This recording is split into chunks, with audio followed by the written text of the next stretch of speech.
রুমের সামনে এই যে ব্যালকনিটা আছে সেটা তো আপনারা ফুল ভিডিওতে দেখেই নিয়েছেন।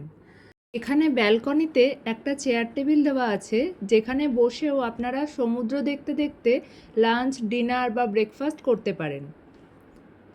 এই ভিডিওতে আমি শুধুমাত্র অব্রিগাডোতে আমাদের যে রুমটা ছিল শুধু সেটাই ঘুরিয়ে দেখাবো।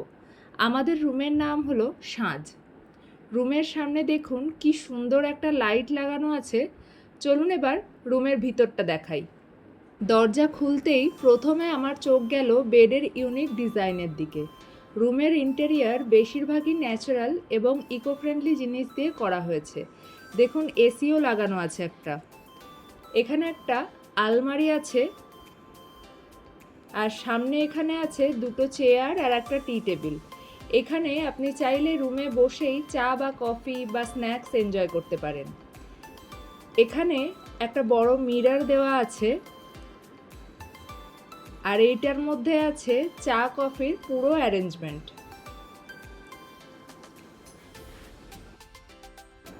এখানে জলের বোতল, গ্লাস আর একটা তামার জাগ দেওয়া আছে আর আছে একটা ইলেকট্রিক কেটল। এখানে একটা খুব সুন্দর কাঠের পাত্র আছে। এরপরে দেখতে পাচ্ছি একটা বড় টিভিও দেওয়া আছে, যদিও আমরা ঘুরতে গিয়ে কখনো টিভি দেখি না। এখানে একটা ফোন দেওয়া আছে যেখান থেকে আপনি রিসেপশনে কল করতে পারেন। তবে আমার কাছে সবচেয়ে ইন্টারেস্টিং যেটা লেগেছে সেটা হলো এই টেবিল ল্যাম্পটা। দেখুন এটা নারকেলের খোলা বা শেলটা দিয়ে বানানো আছে। ওপরে দেখুন একটা ঝাড়বাতি লাগানো আছে, সেটাও কিন্তু বাঁশ দিয়ে বানানো। প্রত্যেকটা জিনিস এই রুমের এত সুন্দর লাগছে।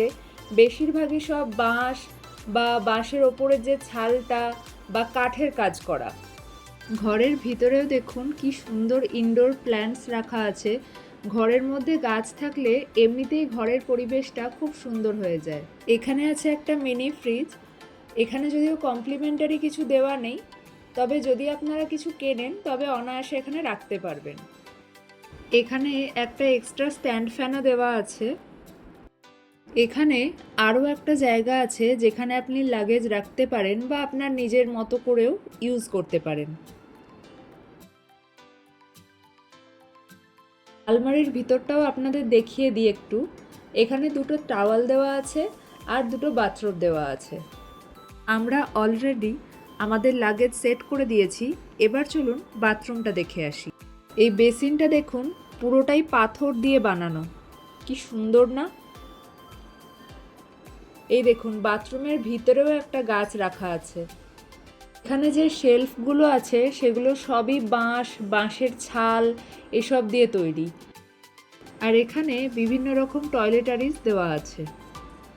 কথায় বলতে গেলে সকালে ব্রাশ করা দিয়ে শুরু করে স্নান সারা পর্যন্ত যা যা জিনিস দরকার সব আছে। এপাশে শাওয়ার, হ্যান্ড শাওয়ার দুটোই আছে, তো সব মিলিয়ে দারুণ ব্যবস্থা। এবার চলুন আপনাদের নিয়ে যাই সেই জায়গায় যেটা এই রুমের স্পেশাল আকর্ষণ। তার জন্য এই দরজা দিয়ে কয়েকটা সিঁড়ি বেয়ে নিচে যেতে হবে। আমরা চলে এসেছি নিচে, আর এখানেই আছে সেই জিনিসটা যেটার জন্য আমরা দুজনেই ওয়েট করছিলাম। এই হলো আমাদের জাকুজি। এটা দেখেই আমরা দুজন খুব খুশি হয়ে গেছি, কারণ এটা আমাদের দুজনেরই প্রথম জাকুজি এক্সপিরিয়েন্স। এখানে আপনি যতক্ষণ খুশি সমুদ্র দেখতে দেখতে স্নান করতে পারেন। যখনই আপনি চাইবেন শুধু 1 ঘন্টা আগে জানাতে হবে রিসেপশনে, তাহলেই আপনার জাকুজি ওরা ফিল করে দিয়ে চলে যাবে। আপনি চাইলে জাকুজিতে বসেও ব্রেকফাস্ট করতে পারেন। এখানে দুটো সানবেডও দেওয়া আছে, চাইলে সানবেডে শুয়ে শুয়েই সানসেট এনজয় করতে পারেন। ডিটেল রুম ট্যুর একটা দেব বলেছিলাম, তো দিয়ে দিলাম। আপনাদের কেমন লাগলো কমেন্ট করে অবশ্যই জানাবেন।